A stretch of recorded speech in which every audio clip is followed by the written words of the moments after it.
Hello and welcome to the GameShow Global Esports Cup America Group Stage number 1. And right now in group number 3, if I'm not mistaken, I might be. Regardless, the group that Archon and E-Wolves are in is absolutely stacked. There's going to be a lot of competition between these four teams as to who's going to move on to the next stage of competition into the groups of 7. And right now it's going to be a best of 1 Archon. If they're able to take this game, we'll be feeling much more comfortable about their staying inside this group, but honestly, even winning this game isn't going to mean all that much. You could very easily be bumped down, as I could see any 4 of the teams that are inside this group taking out the American series. In all honesty, these teams are top-notch as far as the ones that had to come through this group stage number 1.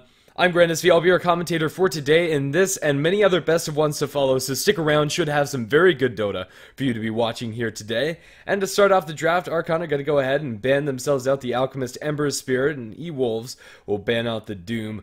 A lot of the tanky offlaners, Doom and Nightstalker the exception, are still available in the pool for Archon to take their pick of, and I think they'll snag Fluff's Tusk, or maybe they'll put some focus on the mid lane instead. It's going to be a Shadow Fiend first pick for Archon, and then E-Wolves with the Slaughter right out of the gate.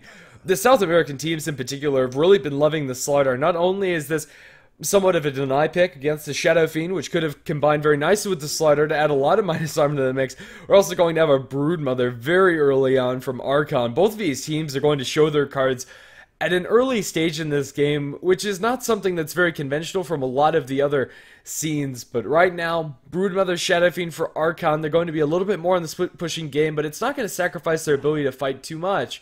The Shadow Fiend is so good by himself that as long as they're able to get some heroes that are good behind the Shadow Fiend, either defensively or as frontline initiators, it feels like Archon are going to be able to make up for the fact that for the most part the early game is going to be 4 versus 5, but the Broodmother, if given any amount of space, is going to be very annoying for E-Wolves to deal with. Slaughter, although he is very good at catching vision of the Broodmother and jumping on the Broodmother once he gets Blink, is not very good, however, at killing off the spiders. Crush is a mediocre wave clearing tool to say the least, and they're going to need a little bit more to deal with this Brood, and a little bit more that they might have wanted would have been Smash's Templar Assassin, which is going to be banned out by Archon in the second stage.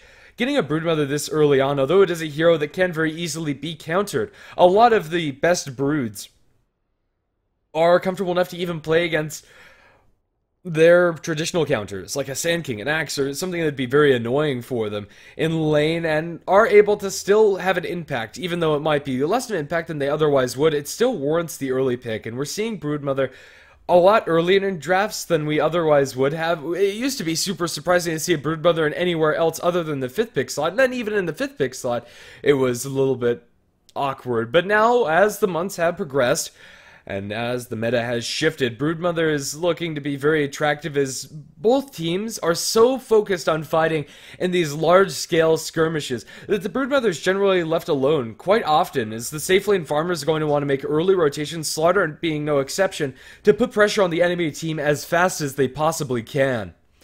The E-Wolf supports now pretty much hammered in stone. The Dazzle and the Winter Wyvern are going to be the 2 for them. Very good defensively against the physical damage coming out from Archon, Shadow Fiend, and Broodmother, although they are going to have some mixed in nukes here and there between the spawn Spiderlings and the Shadow Raises of the SF. Killing off somebody inside the Cold Embrace, should those abilities be on cooldown, can prove to be very difficult. And even if those are there, you have the Dazzle Shallow Grave too to buy E-Wolves some precious seconds. However, right now they don't have the greatest hero to benefit from those extra seconds, as Archon do. The Shadow Fiend and now the Leshrac are going to be very useful ways for them to be able to eke out every amount of damage that they can if they are given any amount of time to survive inside these fights. Archon are a tad bit on the squishy side. Leshrac and Shadow Fiend, and even the Broodmother is no exception to that general theme. They make up for that in the fact that they're very explosive when it comes to the damage they're able to output, and also their damage onto towers. Edict maxed out, plus the Broodmother's spiders, although we're probably not going to see them push at the same time, then throw a mechanism for the Shadow Fiend on top of that, they're going to be able to mow down towers across the map. If E-Wolves aren't perfect when it comes to splitting their attention inside these fights, it's going to be very difficult for them to stop Archon from taking map objectives. We still don't know where this Leshrac is going to be laned. After Leshrac's heyday in the last patch, he's really fallen out of favor, and the times I have seen Lesh, he's either safe lane farming or as a support. And with Shadow Fiend in the game, with Broodmother also in the game, I don't think this is going to be any exception. If they are going to run the Shadow Fiend, or the, Leshrac as a safe lane farmer, they're going to want some sort of setup that would have been offered by a single target stun like the Sven for E-Wolves. Sven, although he's not going to add any minus armor to the mix until he gets an Assault Cuirass down the line, even then, Slaughter might be the one to pick up that item, is still going to benefit massively from the fact that they have amp damage on their team, because Sven deals so much damage with Cleave, and if that primary target that he's hitting on has the Dazzle minus armor, has the Slaughter minus armor, has a medallion on them, everybody behind them is going to be taking so much damage if they can lock them in place with maybe something like a Winter's Curse. Although the reduced damage on the targets that aren't primary might serve to hamper E-Wolves a little bit, they're still going to be able to bring down single targets incredibly swiftly. And Sven is going to be that core that can deal with Broodmother's Spiderling push. Even if it's not for the Great Cleave, still having the armor on the Sven and an AoE stun means that 9 times out of 10 he's going to keep himself alive against the Broodmother lane, if nothing else. A natural lifesteal builder as well. It's going to be very difficult for the Broodmother to get a lot of momentum in the lane if Sven gets farm, and he probably should. That said, now Archon have a tool to deal with this Sven, even if he does get the items up and running with the Bane. Even through BKB, the Fiend's Grip is going to be a great tool that they have to kite around the Sven and make sure that he's not able to do all that much. It also combos incredibly well with having the Leshrac on the team. Nightmare and Despoiler, this is a great combination for them to be able to set up kills, either as a supporting duo or as a defensive lane. Just making sure that everything is going well behind the scenes. Unfortunately, I am solo casting this game, so hopefully somebody will show up to join me, but hopefully, if that's not the case, you don't find me too annoying. Viper is going to be the pickup, or the ban out, from Archon. Would have been a reasonable pickup for E-Wolves if they are in fact going to go for the offlane starter, which I think is pretty darn potent. They're going to grab an Invoker for themselves. My goodness, if they needed any more damage. We're probably going to see an Exhort Invoker this game, I want to say. Just with the mass amount of setup that they have and how well they'll benefit from the extra added minus armor from Forge Spirits inside these team fights. Wex Invoker isn't without his attractiveness, however. Leshrac very reliant on his ability to have mana inside the fights to deal damage, and Archon, although they will probably have at least 2 pairs of arcane boots at some point or another inside this game, I can see the benefit of having a Wex Invoker that runs around the Orchid and looks to pick off especially these squishier supports that once silenced have no available way for them to get away from it. Still, I kind of favor the Exhort Invoker. It feels more synergistic with their team and will allow them to take very scary fights with the mass amount of initiation that they'll have between a blinking Slaughter and a blinking Sven. E-Wolves lineup looks pretty well rounded. Archon are going to be playing more of the pick and push game. They want to draw attention away from this Broodmother. E-Wolves, although they do have a very scary 5-on-5 fight, it's not necessarily going to be 5 versus 5 ever, really. The Broodmother, although she probably will join some of the skirmishes and some of the engagements, for the most part will be focused down in her lane. And any time that elite wolves are not actively taking down towers or actively taking fights, is space for the Broodmother and the Shadow Fiend to get huge. And Archon have a lot of ways to play aggressively to make sure that they're able to get to that point. But I can't help but feel like if E-Wolves take this game late, it's going to be very difficult for Archon to snag it back in their own favor. That said, this 5th pick could change a lot of things for them, as Archon are very flexible with what they can pick up here.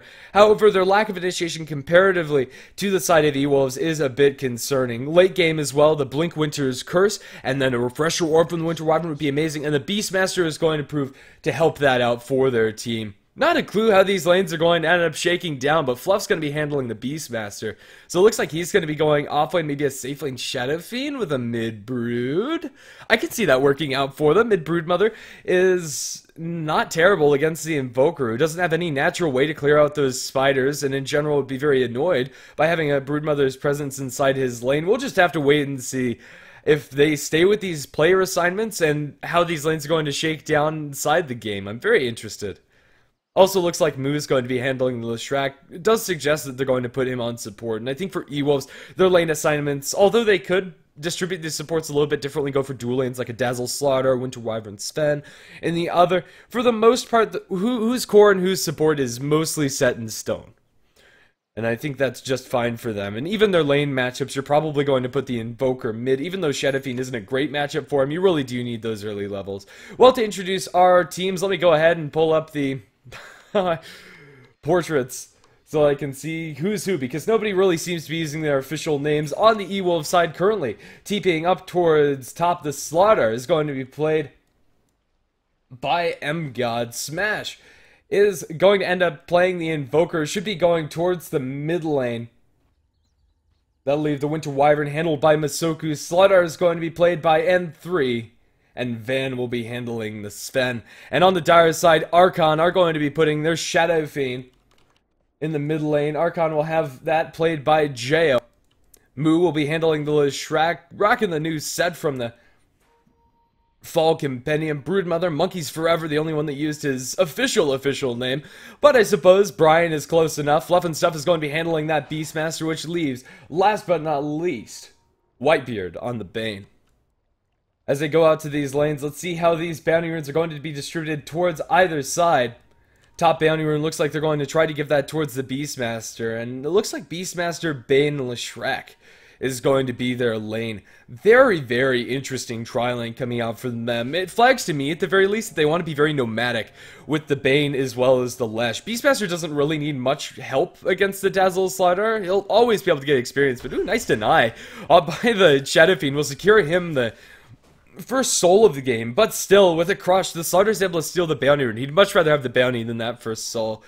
But as I already kind of touched on to the Shadow Fiend versus Invoker matchup, although it's one you're going to see in your pubs quite often, it could go either way in a pub matchup, the Invoker will find it very difficult to CS, even with Exhort, against the Shadow Fiend once he starts picking up soul momentum, and has no way to push out the wave nearly as fast as the Shadow Fiend. Although for now, we're going to see Smash do quite well against Jo here with the early Exhort points, as well as the Full No Talisman, the branches. He's going to be doing just fine, but they're going to look for a sleep initiation up towards top, maybe. Nightmare not going to be thrown, and they'll hold that cooldown for now. Leshrac looks to be farming in this lane. Fluff and Stuff is going to be playing more of a support Beastmaster, as is pretty normal for Fluff. But as far as the hero is concerned, I really don't like seeing Beastmasters that get nothing. Even if they're going to play him as a support, I really would have liked to see them move the Lesh or something. Just to make sure that this Beastmaster gets some sort of alone time with the lane, can get his experience up. Although he can do a lot with just these double bores, and the utility that you get from Beastmaster is still definitely there as a support, you really get to see this hero shine when you get early levels to max out your summons, get some early points in the aura, and get a Necro book up and running. He can get solo kills, even on much more farmed heroes, with the raw amount of damage that he's able to put out. In the bottom lane, the Sven versus the Broodmother, with Winter Wyvern intervening, should be pretty fine for the Broodmother, since Monkeys has so many sentries. They're going to open up with the Arctic Burn. As I say that, the sentries inside the trees, and Monkeys is not going to be able to de-ward it. Nicely done there from the Elite Wolves side. Broodmother is very susceptible if you can catch eyes on her, and I was really surprised that they did, considering how many sentries Broodmother came to lane with. I believe he bought 2 sets, or at the very least was pooled one set and bought one for himself. He should have had Sentry Ward Supremacy, but a really nicely placed one inside the trees will secure first blood for the Elite Wolves side. Slaughter is going to get the crush, and looks like he's going to be able to kill this boar. One more attack is all they need, he'll sprint for it even, and we'll be able to kill that off. And now Fluff really has no other way out of this. He probably won't die here, but we'll take a couple more shots from the Slaughter. Free boar CS for this Slaughter at nothing else. Still, they're not applying much pressure to this Leshrac, and Lesh, even though he has been nerfed, is still very potent, especially in the safe lane role. And the build I like seeing right now is, ooh, Invoker gonna kill off the Shadow Fiend. Nicely done there with another good rotation from the Winter Wyvern. The Wyvern play in general has been on point up until this. But yeah, as I was saying, though, Leshrac getting a lot of space can be very scary, especially with the Stun Edict build that was formerly very popular, and I think is probably one of the better ways to be able to transition these towers and force pressure off of Broodmother. But that kill on Shadow Fiend means so much. Smash is going to be doing very well in this lane, even though Jayo's not farming poorly, I'd say, on this Shadow Fiend. It's not really unexpected.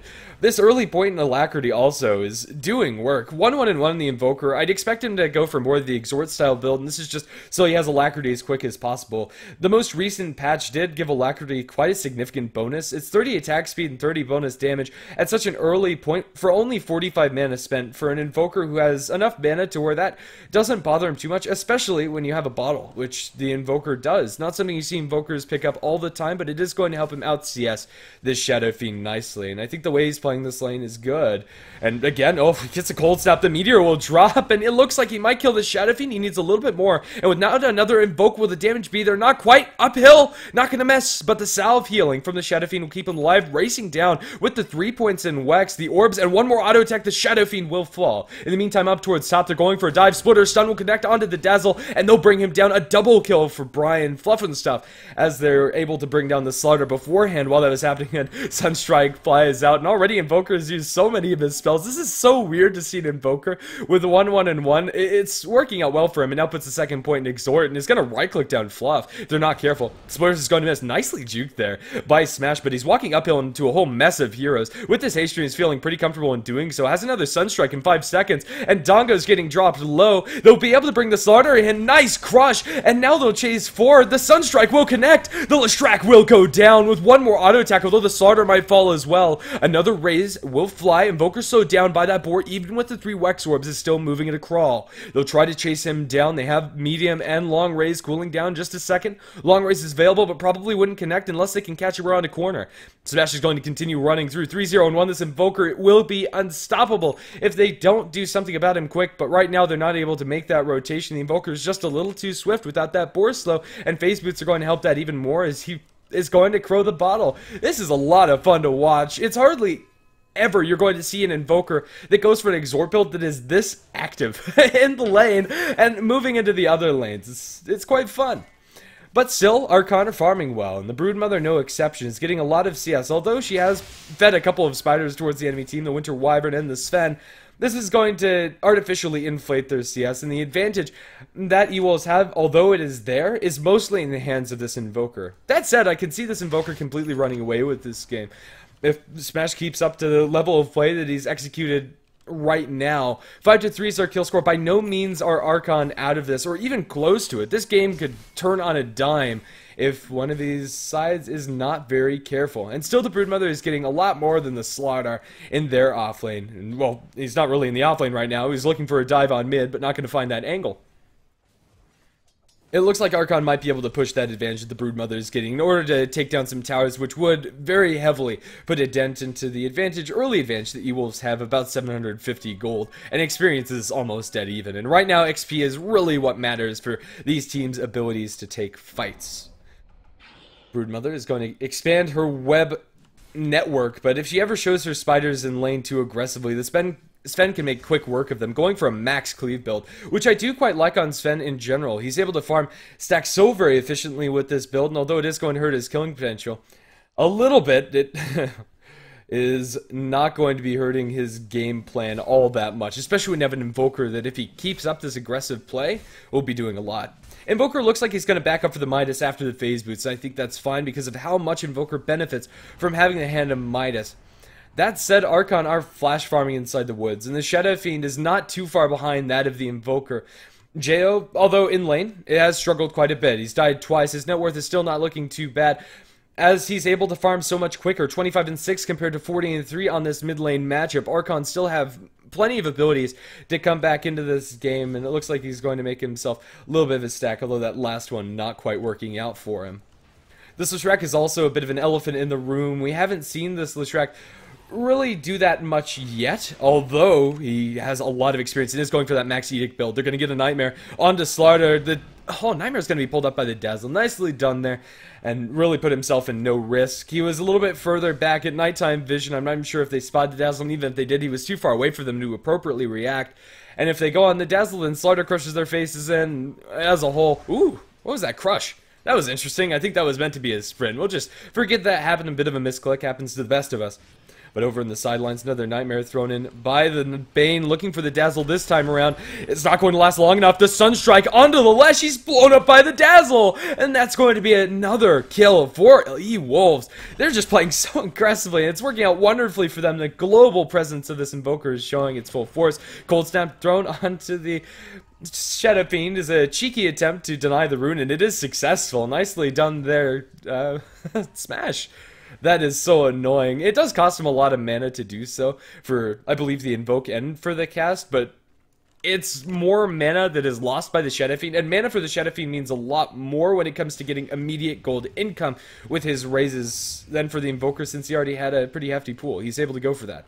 The Nightmare is going to be toggled to the Dazzle. They're going to get the amp damage. Sunstrike is there. Do they even need it? It'll kill off one and also do some damage to Fluff and stuff. Looking for the Split Earth. Going to miss. They have no way to get in range. This Slaughter is just way too swift. 9-3, and E-Wolves are getting a lot of early momentum. And in the meantime, they also lose their Broodmother down the bottom lane as he's chased down by God Strength Sven. This is going from bad to worse. For Archon, how do they get themselves out of this funk? The Broodmother pick doesn't really function unless the Broodmother is able to make a lot of space. And with this maxed out cleave Sven, I'm not sure if that's going to be something possible for Archon. The Sven doesn't necessarily need to be active for E-Wolves in order to allow them to fight. So he's just fine sitting passively in lane and farming up a Storm while the Broodmother tries to do the same. The Broodmother's items are going to mean a lot less than that of the Sven's, and also they're going to be coming at a much slower rate. Broodmother will get the Midas, which does help in that regard, but really what Archon need is level 6 on their supports. Fiend's Grip and Roar are the ways that they get back into this game, and it's one of the sad things about watching a support Beastmaster. It just takes so long to get that crucial roar cooldown up and running. It looks like they want to go for a smoke here, with Fluff and stuff leading the charge. A smoke gank into the Sven very well could work out for them. They even involved a Lesh here. That's something I was talking about in the draft, where Safeland Farmers is getting very aggressive, and it's going to be Archon's turn to enable their Leshrac to try and get a kill on the enemy Safeland Farmer. This will help out a lot if they're able to pull it off cleanly, but with the tier 1 tower there and the threat of TP supports with everybody on the side of Evils carrying a TP, this could be very sketchy. The Sven is going to be deep under a tower. He's playing defensively enough to where getting caught out here is very difficult for them. They're committing so much of their time while the Slaughter is able to farm up towards his Blink Dagger, and while the Invoker is free farming it mid, Smash is having a great time as that Midas has those phase boots, and now they're going to show behind the tower. This will allow them to pressure down this tier 1, but then on the flip side of the map, their tier 1 up top is getting pressured. Invoker also looks like he's going to be doing a little bit of his own damage on this tier 1 mid as he's going for the full damage build on this Invoker. Max Exort as much as you can, and then going for points in his Invoke whenever possible. A very interesting Invoker build. Usually your Exort builds are very centric around getting the double Forge Spirits and pushing with the team, and that's something that I was expecting this game with the minus armor sub-theme coming out from their draft, but it's just not going to happen. Sven dropped low, will be able to TP out to safety, and he's going to be just fine, although they do lose their tier 1 tower down the bottom lane. It's Archon getting something, even though that smoke rotation doesn't get them the kill they wanted. At the very least, it gets them a tower that they need. The levels are still not coming out from the supports. Fluff and stuff in particular needs his level 6. The Bane also, Fiend's Grip could be an amazing spell at winning some of these fights for Archon, but right now the only great lockdown spell they have is Split Earth, which can be set up by Nightmare. It is fairly reliable a combo, but is that enough for them? I'm not so sure. Slaughter is dangerously close to having this Blink Dagger as well. E-Wolves, although this is a temporary lull in the aggression coming out from them, the ability for them to kick things into high gear once they have that Blink Dagger is immense because of especially this maxed out Sunstrike. That's 350 global pure damage that Invoker can pump out at level 9. If nothing else, this is going to catch Archon off by surprise, as I don't think they expect him to only be 1-1 in Quas and Wex. Especially after going for such an early point in the Wex. You usually don't see that, and I quite like it. He's going to be going for the Yule Scepter afterwards, but Broodmother is inside their woods. Stormhammer will be thrown. Sven farms up so many of those spiders. Although it's not a hero kill, it's not something that you can really downplay. 113 CS on Sven looks stellar. Keep in mind that probably about 30 of those are spiders. Still, 30 of those are spiders. Like, that's a lot of gold that Broodmother has fed away that is unnecessary and not something that Archon can benefit from in their safe lane and from their side. This safe lane farming Lesh really is feeling like it's not working as a pick for them. This maxed out stun and maxed out edict hasn't gotten them kills, hasn't been able to get them aggressive pressure pretty much at all. But now up towards top, they're going to look for an angle. The Radiant team do not have great vision until they walk past this ward that's behind this area. They know that they're coming. TP out by the Dazzle, TP out by the Slaughter. They're both just fine. And with that TP, Slaughter has his Blink Dagger ready, and that's all you really need in the Slaughter to make an impact this game. He can play the Centaur game, and they're going to get dust on the Monkeys. He doesn't even need to blink for this crush. His Monkeys walks right into it. The Sunstrike! No! Mercy, please smash. No mercy found. As Mega Kill is there for the E-Wolves side, and Archon are losing so much much of their momentum. If they had any to begin with, I'm not even sure. I'm afraid for them that they're not going to be able to come back into this game. They're still level 5 in this Beastmaster, still level 4 on this Bane. The way you come back into this game is to get those ultimates and to find smoke pickoffs with them. But by the time they get those ultimate abilities online, is it going to be too little too late? You're going to be dealing with an Alacrity Sven that has BKB, and although their lockdown is pretty good through BKB, the Shadow Fiend doesn't feel like he's strong enough to deal with Sven with his plus 20 armor. Well, actually, it's not going to be plus 20 armor. I actually don't like Sven's build that much. He has invested a lot of points into stats and not a lot into Warcry. I think Warcry is very valuable this game up against Archon, but you know what, to each their own. Sven benefits from stats a lot more than other carries because of how God Strength works and how it's scaled off of his strength. It's going to give him effectively double damage effectiveness from those stat points, and really it's just personal preference, and I think I'll defer to his better judgment that he probably plays a better Sven than I do, and it's working out for him, is the bottom line. What's the creep that he has, I wonder? It's, a Satyr. That's a little unfortunate for being able to use that inside the fights. It's actually one of the weaker creeps since it is so slow. Early on, the nuke can be really good, and the aura can be really nice for lane sustain while you're farming inside jungle. But right now, you'd much rather have anything, really. The Frost Mage from the Ogre would also be super good. Still, it's a creep, and that's all he needs to farm up Ancients and make those stacks bigger, as E-Wolves will propel themselves further and further ahead with these big economic advantages that they're getting with the Midas on the Invoker and with the stacks farmed by the Sven. Midas on Broodmother means a lot less than Midas on Sven, or Midas on Invoker. The levels on Broodmother, although nice, don't translate as directly into teamfight power. And Invoker, every level counts. He's gonna have maxed out Exhort so fast, probably as fast as he can. It looks like that's just the game plan for him. Maxed out combo damage. The Sven is pretty isolated down this bottom lane, but the rest of his team is behind him. There's a double damage Shadow Fiend up towards the north. E-Wolves still are strong enough to where I think they can fight into this if they catch eyes on the enemy team, and Archon are forced to scatter. If we take a look at the Radiant Vision, they didn't have great vision of what was happening inside their woods, but they knew something was up. They knew that there were heroes there. No matter how many there were, there's always that dazzle, especially to play very defensively and allow yourself to get the shallow grave. They're going to catch eyes on the Hawk, kill that off, and they also catch eyes on the Broodmother. Dust will be applied, but Monkeys will be able to skitter his way down to the low ground and will survive, although his baby's not so lucky. Blinking forward, the Slaughter is looking for it, catches eyes with the amplified damage, but again, Monkey's able to skitter away, this time around towards his Ancients. They're forcing Archon to move this Broodmother off of the lane, and they're not getting anything elsewhere on the map is one of the big issues for them. Usually when you're the Brood and there's so many people inside your lane, you want to get a major map objective off of it. And maybe this tier 1 tower is a good enough map objective for them to feel comfortable with their Broodmother, quote-unquote, making space. But it doesn't take the tier 1 outright. They really need this gold Archon so that they can start making a dent in the advantage that E-Wolves have made, which is a 5,000 advantage. Oh, Beastmaster, blown to shreds by the Invoker's combo. Sorry for missing out on camera. I'm sure it was beautiful, but they also took Roshan. The Aegis on this Invoker is going to mean that it's so very difficult for them to fight into it. And Archon were trying to contest, but this Beastmaster is only level 6. Looks like he's going to go for the Blink Dagger, and a Blink Roar initiation would be a great way for them to come back into this game, but it's a little too late. The Sven is wailing away at this tower with Alacrity, although the Alacrity isn't giving him a lot of attack speed to work with, only 30. By no means is that bad. I mean, better than a kick in the pants, but he is going to be able to take down that tower just the same, even without the God Strength active. E-Wolves, how do they stop this? I really think it is still down to those ultimates on the supports coming out from Archon, but 17 minutes in and Bane still doesn't have Fiend's grip up.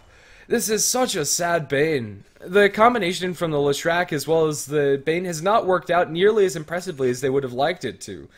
Bane Leshrac is supposed to set up some reliable kills on the enemy offlaner, but the Slaughter with the support of the Dazzle just was immovable and wasn't really stoppable. Slaughter's going to be going towards presumably a Force Staff next, or even going for a Yule Scepter would be fine for him, no matter what it is. He serves his job, he serves his purpose, and the same can't really be said for Archon's heroes. They're not getting anything off of the farm that they're getting, even if they are able to keep keep this advantage about this 5,000 mark, E-Wolves' fighting potential is so much greater unless Archon can start turning around a couple of these team fight engagements. And with the 10-second BKB on this Sven, it's going to be so hard. Now the Sven has a blink on top of that. Slaughter is hunting up towards top lane, has a blink available, spots out the Lesh, is going to look for the blink crush, is going to connect, although taking a lot of damage from the Edict, is healed up by the Dazzle, and they just can't kill off this Slaughter. They need one more auto attack, and the Leshrac is going to die to this urn. I don't see a way out of here, and they even have the vision from the amp damage, healing up the Slaughter, although he got pretty banged up in that last exchange. Will survive, and now Dazzle's going to heal him up. No dying today, Slaughter, even if you wanted to. He'll blink down to low ground, spot out the banner, and probably save that for the Invoker. And E-Wolves will continue with this advantage. And now the Ancients are also starting to get stacked up pretty majorly. Only a triple stack now, but make that a 4 or a 5, and Sven is going to find himself with so much gold in his pockets that Archon really are going to have a difficulty beating him inside these fights unless they commit everything, and I do mean everything, including Fiend's Grip that's not available yet, but once they have it, that's one of their best ways to kite a Sven that has his BKB active, that in the Roar. But using these big initiation spells to kite the Sven isn't really what Archon want to be doing. Good news for Archon is they do have a gem on the Beastmaster, decides against going straight for the blink, and is going to make what I'd say is a good call, that they really do need to find map control back in their favor, else they're just going to lose this game and be run over by E-Wolves, and that's what the gem is designed to do. If we take a look at the Dire's vision, it's pretty damn good, and that's mostly exclusively because of them controlling the gem, and E-Wolves aren't able to maintain very good map vision, although they still have good map control, don't get me wrong. They're still very terrifying as they move around and have to make Archon be afraid. At least now Archon have some semblance of safe map to farm, and it's starting to get a little bit better for them as this Broodmother hasn't died for the longest of times. But what is the Broodmother going to get, I wonder? She's pulling up 3,700 gold. Is this a Radiance Brood, or has Monkeys just not decided what he wants to build?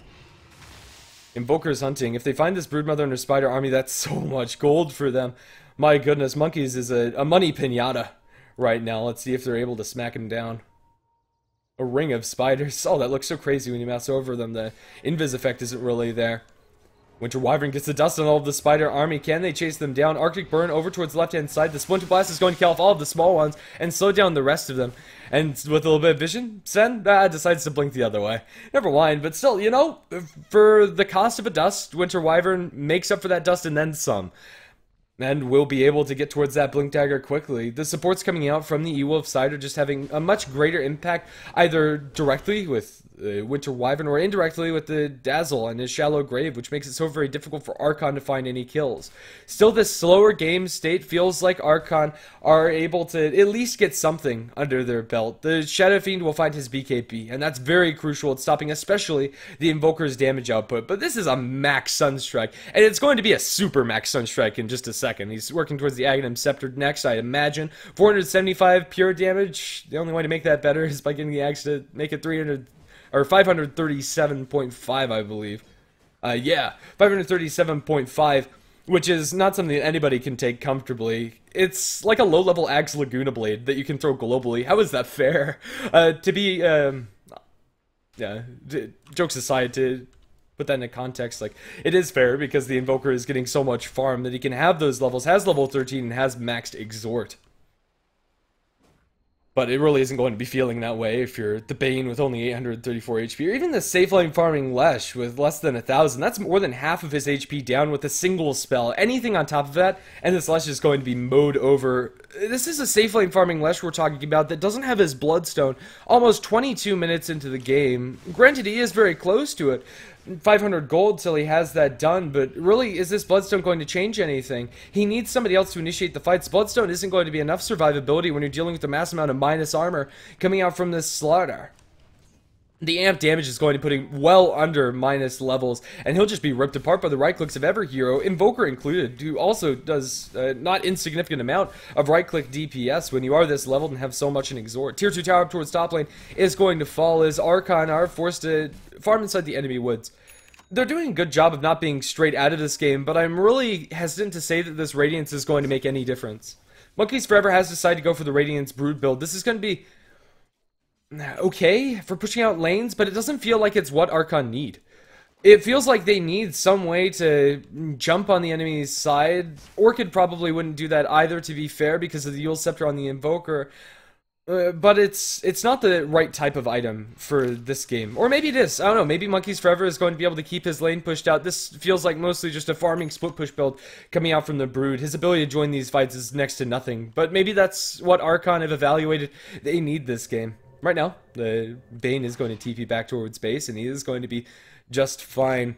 But that Midas alone, as well as that Radiance alone, is not going to be enough to bring Archon back into this game. They need to find some way to get themselves battle ready. This Sven has gone for more points and stats. Ooh, Broodmother gonna die to the slaughter. Oh, jeez.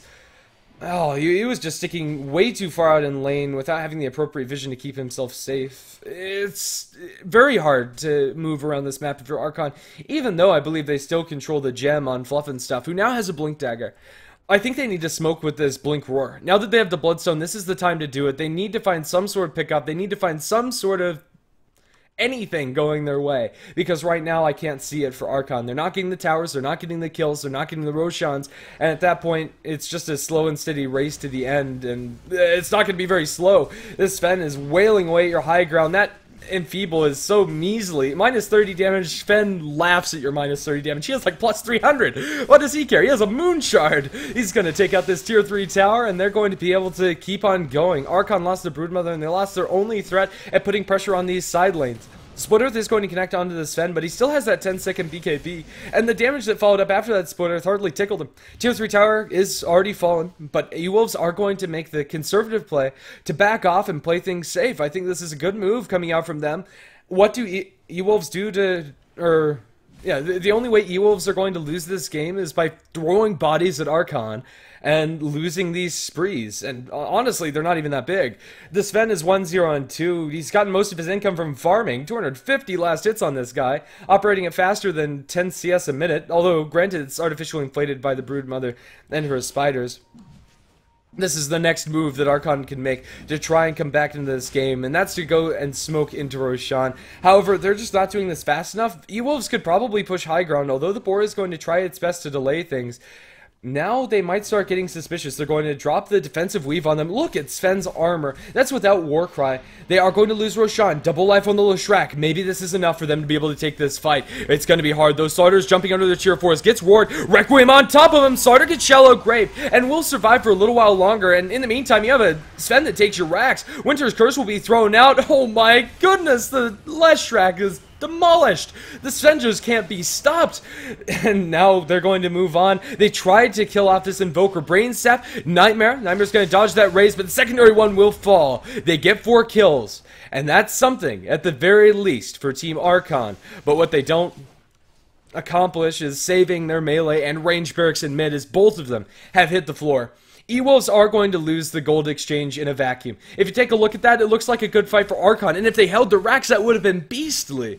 But it doesn't happen. It really just doesn't come together at the right timing window. The Sven pops his BKB, decides, you know what, kills are flashy, but racks are more important. E-Wolves are playing a lot more restrained than I thought they would, given how they started this game. This Invoker is rotating around like a madman, starts thing 3-0-1, and since then they've just played the slow and farming game. E-Wolves have their eyes on the prize, and inside such a competitive group, I don't blame them. This tournament means a lot for these teams. It's a huge prize pool, although it is a very grueling and long group stage format, and to be eliminated in the early phases of that, yeah, would be disastrous for some of these teams that claim to be, and probably are, some of the best in the world. Monkeys Forever, not going to get crushed. 4-staff crush, nice try from the Slaughter, but now popping the ultimate. Monkeys might be able to get this kill on Slaughter. Now that he has backup coming around the corner, however, the Broodmother has to pull out. Monkeys Forever knows that he's spotted out entirely, and he's going to be going for BKB next. I think this is a fine choice for your Brood, but again, it's an item that isn't going to do enough because the enemy team are so far ahead. Archon, their Bloodstone on the Lesh is looking at a good amount of charges, but that's only because he had the Aegis. Next fight, I think this Leshrac is just going to die. Although with the Blink, maybe his positioning is going to be awesome, and I'll give him the benefit of the doubt. Let's see if he's able to pull this next couple of fights off. E-Wolves now probably going to have to wait for the next Roshan or the next pickoff, whichever comes first before they're able to push through high ground.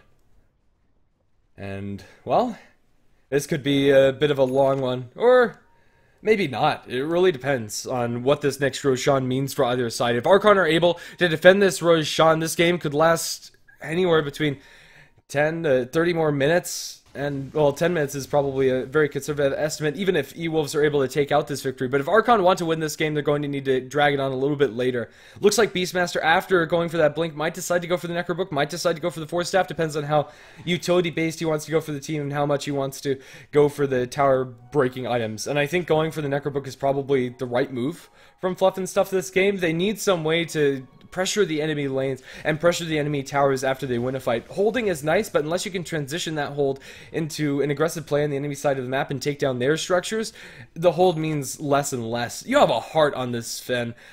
Goodness. Heart on any strength hero is a good damage item, right? But for Sven, it's stupidly good. He has the Alpha Wolf Aura to buff up his damage, and then an extra 200% damage. Heart is not just a 40 damage item, it's 120. It's ridiculous. And then I didn't even factor in Pack Leader's Aura there. It's going to be absurd. And this is even without Daedalus. It could get worse. Although I think he might consider just upgrading his Satanic and becoming the unkillable Sven god that also rips your face off. Tier 3 tower up in the top lane is going to be pressured, and this is going to be a hard sell for Archon. The Broodmother's down the bottom lane. She's TPing back, however. She does have that 10-second BKB. Archon, this is a much greater chance for him to hold. They'll get the roar onto the Sven. Requiem on top of him, but the Shallow Grave is there. Sven is going to get cold embraced. They don't have quite enough damage to bring him down yet, but with the Fiend's Grip and everything in the kitchen sink, they bring down the Sven. This is the start of a good hold for Archon. Although they're all dropping low, they get the crush in. They've lost their Invoker already, however, and the Slaughter will fall as Monkeys gets himself the double kill. Archon are doing it, at least in this fight. Can they maintain this pressure? They kill both of the supports simultaneously. A double kill for the Shadow Fiend, and Monkeys with the triple kill on the Broodmother. The only hero they lose is the Leshrac, and Lesh already benefited from a couple of those Bloodstone charges and is still sitting at 9 even after that death. Whew. The Sven got a little overconfident. I thought he'd be able to survive there.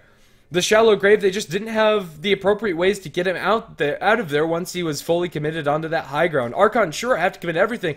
Roar, Fiend's Grip, Requiem, who cares? He brought down the main damage output coming out from E-Wolves, and the secondary main damage output from the Invoker really didn't come into play. I didn't see a combination coming out from Smash at all. Immediately after the Sven goes down, he's completely on the back foot and has to make a run for it. And with the BKB on the Shadow Fiend and the BKB on the Broodmother, it's so hard to bring down those two cores, and they are fairly farmed. If you remove the net worth from the Sven of Team E-Wolves, this game is actually advantaged for Archon. Well, even if you take away just one big item from the Sven, we'll say. Of course, if you remove their top farmer, the enemy team is going to be at an advantage, unless you've done something super ridiculously wrong. That team fight is going to translate into some major items. Looks like Assault Cuirass is the next item for Monkeys Forever, and this Radiance is paying off. It's getting him there. And it worked out. The extra damage inside that last fight was quite significant.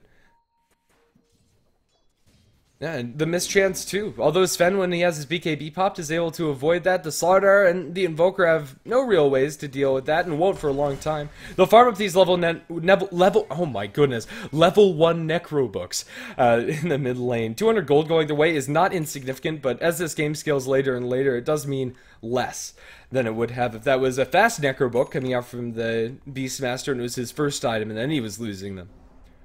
Archon, after successfully holding, now have a new lease on life. The net worth advantage is almost pared down, right back down to 0. And finally, we're able to see Archon use their Beastmaster Roar and their Fiend's Grip from the Bane effectively inside these fights. And that's really what's been missing for me up until this point. So Ewos are now going to start feeling the heat. They're going to be feeling a little bit less comfortable as Sven jumps in with the BKB God Strength is going to rip apart Fluff and Stuff, although Roar will buy him a little bit more time. One bash from the Slaughter. I'm not even sure if that was bash, just one hit, and that'll be the death of him.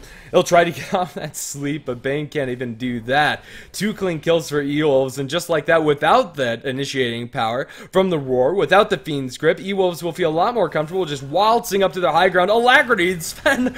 My god, that's disgusting. He's going to take the Requiem, but doesn't even drop below half HP and even runs back into him. He's getting kited around a little bit, and his God Strength has expired. Sunstrike, however, onto the Leshrac is going to drop him incredibly low. Winter's Curse onto Monkeys. They need to avoid going near this Broodmother, but now that the curse is expired, they'll destroy the Sven. This Broodmother's going to town. That Tornado's going to do a lot of damage, but not quite lethal onto Monkeys. He'll be able to skitter back in towards his base. The Slaughter is going to die. Triple kill for the Shadow Fiend. And the Invoker is running straight down the lane. They ping up towards the north, but that's not where Smash is. He's just making a beeline for it. He has the blink cooling down in 2 seconds. Can he get out of here? The Sunstrike onto the ground, but the Split Earth connects. And just like that, Archon had made the second hold, and this one is so much more convincing. E-Wolves, they are losing momentum. It kind of feels like they're a little bit lost. I thought they'd wait out for the next Roshan before going for that high ground push.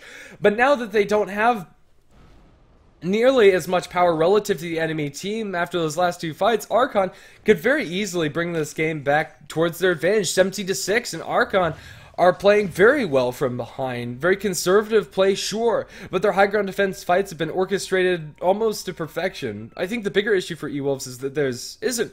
But you know what? Props to Archon. Credit where credit is due. That Assault Cuirass is going to be coming out very quickly for the Broodmother, although Roshan is almost a near max Roshan timer. I don't know who that favors. The Broodmother Spiders will be thrown in the pit periodically to scout that out for the side of Archon. They also have the Beastmaster's Hawk to spot out inside that pit and make sure they know exactly what E-Wolves are doing. Even though E-Wolves take down that Roshan in no time flat with the amount of minus armor and amount of physical DPS that they do, Archon will know, and Archon can react and will react, as we've seen inside these high ground fights. Well, this game is anybody's for the taking, and if this game isn't Archon favorite, it feels like they have the momentum with a Roar Requiem. That's a dead Slaughter as his corpse lies rusting inside that crater that Shadow Fiend just made. Monster kill for him. And, well, without the Slaughter, E-Wolves taking a fight is much harder for them. The Blink Crushes haven't been there in mid lane. Ooh, Invoker, you're a little stuck there, bud. Smash is going to TP back towards base instead of risking getting caught out by the enemy team. Archon are going to ping him out, or at least the Bane is, but the Invoker has made his way back towards the rest of his allies. Just knowing that Invoker's TP is on cooldown is actually bigger knowledge than one would expect. They now know that Smash can't join a fight nearly as quickly if they go for an aggressive play, but right now, Archon are going to take things slow and steady, as are E-Wolves. E-Wolves have 2 times tried to push high ground, and unsuccessfully so. The only way they move out onto the enemy side of the map is if they smoke up. And it looks like, with the way the E-Wolves are grouped on the map, that they might consider doing that now. Although Dire have great aggressive vision, it looks like they don't know. The rest of the team is sitting behind the Invoker.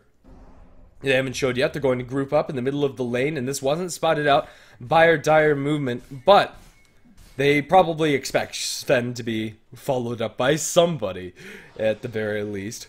And probably the entire team. Slaughter is going to be sprinting up around the corner. If he bumps into the Bane, bringing him down at the start of this fight would be very nice for him if they can kill off Whitebeard. Looking for the blink. The Tornado is going to connect onto the Leshrac as he was trying to TP out, and there's no way out for the Lesh. How much damage can he do? Not very much when you get Winter's Curse and caught inside the corner. Invoker kills off the Leshrac. No buyback for him, but with the Bloodstone, we'll be back up in 30 seconds. Archon have a chance to contest this Roshan, although, a couple of spiders going to be thrown out there by Monkeys as he turns off the Radiance and skitters into the trees. Monkeys will be just fine. Roshan is not going to be up, at least for another couple seconds. The Catapult inside the pit for the Radiant, the Spiders inside the pit for the Dire, and both teams will know in just a little bit when that Roshan is going to be up. But as I said, the Leshrac is going to be up for this Roshan fight. Should it happen, he's going to be back up in 5 seconds. We'll have his boots to travel off of cooldown shortly after respawn. And has them now ready to join his team. He's going to boots to travel in onto the Beastmaster's summons, and then they're going to go straight for the smoke. I like it from Archon. If they win this smoke fight, that very well could be Roshan and the start of Archon winning this game. A very critical fight for both of these teams. Can they find the angle of initiation? For now, the answer is no. The lines are being drawn on the map. They're going for the full wraparound, and they might bump into Smash. He's on this high ground, but with this vision advantage, walking up into that high ground could prove to be difficult. If we take a look at the Radiant's vision, I don't believe they spotted Bane. That area is still obscured by fog, but the Dire team also don't really have a good idea of where the enemy side is. They're going to drop the Broodmother into the pit. She'll poke her head in there, and this smoke is unsuccessful. Now it's the time for the E-Wolves team to at least chill around this Roshan pit. Archon have fully backed They're inside their base. They don't really want to risk taking a fight without smoke. And that next smoke is going to be flying out to the Bane right about now. But this is their last one for a long time. 8 minutes until that item is going to restock itself. It's now or never for Archon if they want to take a fight convincingly outside of their base. That said, their high ground defenses proved to be very potent.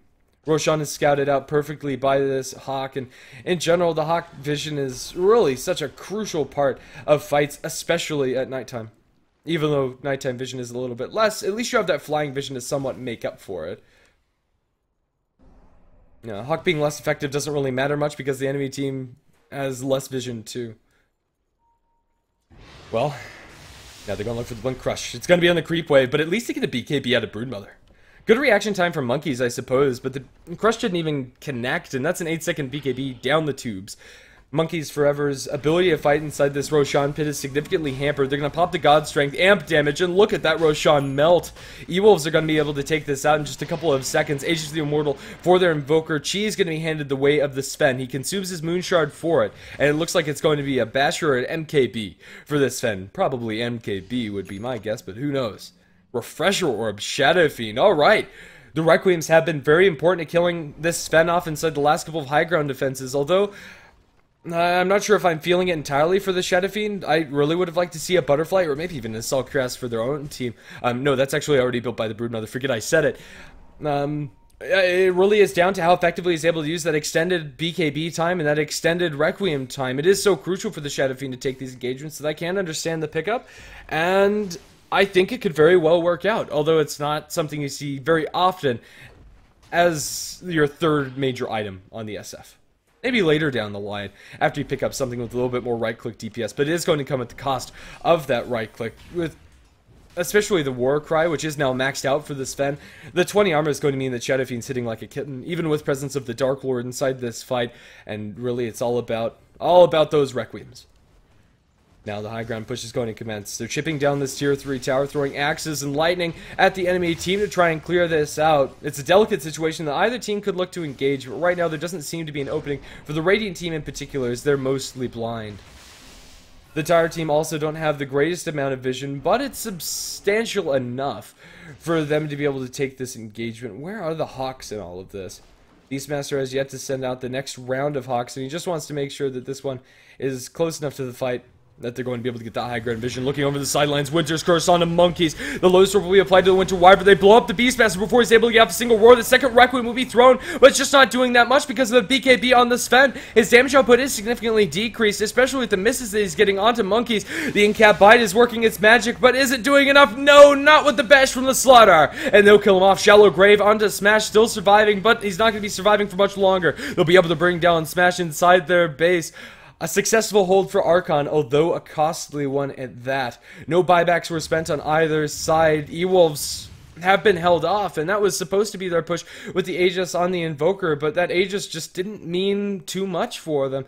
And the gold exchange towards either side, I'm going to say that that doesn't matter at all. It's only a 400 advantage, although that 400 gold on Sven is okay. What's that actually going to be turned into? Right now, he just needs to say buyback, or are you going to full YOLO for this? I don't think so. Oh, no, he is, actually. No, he has the MKB. Okay, so maybe I'm downplaying it a little too much. The full MKB is a really big pickup on this Sven because of how powerful the mischance coming up from the Broodmother is. One of the other very annoying parts of the Radiance, combined with Incapacitating Bite, is going to make it very hard for Sven to get off right clicks inside this engagement unless he has the BKB. So the MKB really is going to assist vastly inside these engagements. But we also saw how Shadow Fiend really wasn't able to do that much. His Requiems were thrown, sure, and the reduced 50% base damage is nice and all, but that doesn't touch God Strength, and it doesn't really bother E-Wolves too much unless they get the Requiem right on top of a target that's being CC'd down. And for that to happen, they need the Beastmaster and they need Bane to get the initiation. It's been quite an under theme inside this game. If Beastmaster and Bane are able to get off a good roar and a good Fiend's Grip, the fight is fairly convincingly won by Archon, since they do have really great follow-up spells. But the Beastmaster starts out that engagement by dying straight up, and they just weren't able to find that. The Fiend's Grip towards the end was enough to kill off the Invoker, but by then the Requiems were already thrown. The item progression is going to be there for both teams, especially now this Invoker who has a Refresher Orb. Smash's Invoker play has been mostly on point this game, but the last couple of fights have been a little bit lackluster. I want to say, at least compared to Smash standards. He's not playing poorly, but I really want to see what he can do with this Refresher Orb. Yeah, could be very impressive to say the least. That is if he doesn't get jumped on by Archon. 20-19, this game could still go either way. The advantage of golden net worth is so very minimal. Although 10,000 experience, I guess, is not something to shake a stick at. Most of that experience advantage is shown on the bottom half of the graph. And even then, it's not meaning much for the Beastmaster and the Bane. Sven's going to jump in with the cleave, kills off the Lesh. Fiend's Grip is there onto the Sven, but Winter's Curse is going to stop the Shadow Frame from doing much of anything. Invoker has the Refresher, going to drop the secondary combo. Lotus Orb is going to be reflecting a lot of these spells. Leshrac buys back, but Sven with the God Strength cleave is just doing way too much damage. They'll buy back on the Shadow Fiend, but they're losing heroes left and right. Inside the base, Leshrac is going to try to escape, but nobody is going to die for E-Wolves, and they're going to look for their second barracks, healing up the Sven. They are going to respect that Broodmother's bought back, but that's all three of the cores coming out from Archon, being forced to spend that crucial cooldown. And if E-Wolves are able to pull off a fight like that, it's just not going to work out for them. The game's over if Archon don't hold the next engagement. If they lose their Shadow Fiend, if they lose their Broodmother, it could all be done. It could all be done. A pretty intense game here, but things are going to take a turn for the slower, as both of these sides are going to respect the other, even though Archon are the ones that are in a more fragile situation with the buybacks on all of their cores. E-Wolves need to make sure that they respect that these cores are still very potent inside the fights should they catch you off alone. Inside the 5 versus 5 skirmishes, it has been very difficult, especially with all of these Lotus Orbs on either side. Even if they're not reflecting a lot of spells, they're at least deterring the enemy from casting them, and yeah, it's going to make it a lot harder for them to jump on this Sven, a lot harder for them to jump on this Invoker, and it looks like Sven's getting very close to his maxed out item build. Probably a Satanic is his last pickup. We saw how powerful the cleave is coming out from this Sven. It was monstrous. Absolutely monstrous. Or is it going to be something different entirely? We have an Assault Cuirass recipe, a completed Vlad's for one of them. It looks like he wants to replace his helmet with the Dominator or the Blink, and it is going to be a full AC instead of having that helm. The lifesteal is nice, but now that they have the Vlads up on one of their supports, the Winter Wyvern, excuse me, I thought that was Dazzle's, but on the Winter Wyvern, it's going to be enough to make up for the fact that he doesn't have lifesteal of his own, and that extra armor is huge. He's going to deliver that to himself on the Courier, and they have a smoke available on one of these heroes. Yeah, on the Dazzle, and it looks like they're ready and raring to go. Roshan isn't going to be up for at least another minute and a half, and even then, that would be an incredibly fast Roshan respawn timer. E-Wolves are still able to posture aggressively, however. His pickoffs now wins them this game. Hands down, wins them this game. The Sven does need a little bit more gold for buyback, so if Sven goes down, also could be in a bit of a pickle, but if he at least gets one kill before this, could all be over, and he's going to blink in. He has the Alacrity out of Monkeys, is going to fall very low, but not quite, with a little bit of help, especially from that Beastmaster. It is going to be enough to buy Monkeys the space to survive. That was a close call. If the Broodmother dies there, I don't really see Archon being able to hold. Nice try, E-Wolves, but they are going to be repelled. Forces them to use the God Strength cooldown, and now with that on CD, I think they're going to play a little bit more on the passive side and wait up for this next Roshan. That is unless they catch the Shadow Fiend. Right now, the Dyer's vision is pretty poor, to say the least. They have one on the high ground cliff down towards bottom, but the Shadow Fiend cannot be out here alone, and you recognize that is that, but he's played or forced to play so defensively that it's not like he left the base really, or it didn't feel like it at all. E-Wolves still have command and control over this map. Archon have an exposed barracks bottom and a tier 3 top, but they've been holding valiantly through the last couple of fights inside this game. Archon could very easily do it. But really, they just need one miraculous fight. That's all they need to bring this game back into their favor, where they can take a racks on the enemy team. They're going to smoke up around the Roshan pit. They want to find a pick off here. Can they do it? The Roshan hasn't yet respawned. It's still going to be a little over a minute until he's back up inside his pit. They're going to wait here a while longer, but then blink out. It's too risky to stick here, and E-Wolves are going to be doing the same, but it looks like they're going to be doing it a much better timing window for them. No smokes on their supports. No smoke on the Courier. They're just going to have to brute force it, but then again, E-Wolves probably can. That Refresher in the last fight for the Invoker was pretty cool to watch, although it wasn't like a full double combo. It was two isolated good combos, which is probably even better. And Alacrity, Sven. It can't be understated how awesome that is to have on your Sven. It's 70 attack speed and 100 damage. That's stupid. They're going to catch the BKB on the Shadow Fiend. He cancels the Requiem channeling. Roar and the grip onto the Sven. His BKB's wearing out, but Winter's Curse cancels the Requiem channeling. The Shadow Fiend is dropping low and will die to one more swipe of the sword. Nightmare is on the Sven, but does he even care? He's going to hit the Bane with the Nightmare. They lose their Invoker towards the sidelines. Broodmother is doing quite a lot, but not as much as the Sven. Cleaving through the Beastmaster's army. They're going to look for a splitter stun. Does land. But is that enough to keep them alive? Invoker's bot back. They know there's no Shadow Fiend for 95. They can taste this win on their lips. Blink away by the Leshrac. Looking for another Split Earth, and it is going to connect. But this Sven has taken hardly any damage. It's going to be going for the melee barracks. And the melee barracks and bottom lane are going to fall. Blink in. Slaughter is just posturing at this point. And it looks like E-Wolves are going to be able to take out Rax. All of them, in fact, if Archon don't do something quick. Killing off the Invoker is the best way back into this game for them, but I think Smash is going to be way too far on the backlines to really be vulnerable to that. Blink in, Stormhammer under the tier 4s. They're going to dive onto the Lesh, and he's also going to fall. The Broodmother stands alone against the entire enemy team. Is she going to be standing long? I doubt it. Not with that Sven.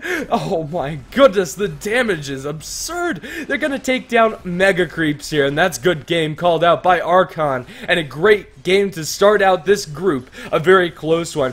E-Wolves are so very close to moving on to the next stage of competition. One more best of one win is all they have to take, and for Archon, they're one loss away from being eliminated. This is going to be hard, as whoever they're going up against will be decided next in a match coming up very shortly here on GameShow_D2_2. We'll be back. I've been GrandisV. If you like the casting, you can follow me at GrandisV on Twitter, and I'll keep you up to date where I'm going live and what I'm doing. It should be a grand old time, and I hope to have you join me during those casts, and hopefully for the future ones in today for the Game Show Global Esports Cup America Group Stage #1. We'll be back in just a couple of minutes. Stay tuned for our next match.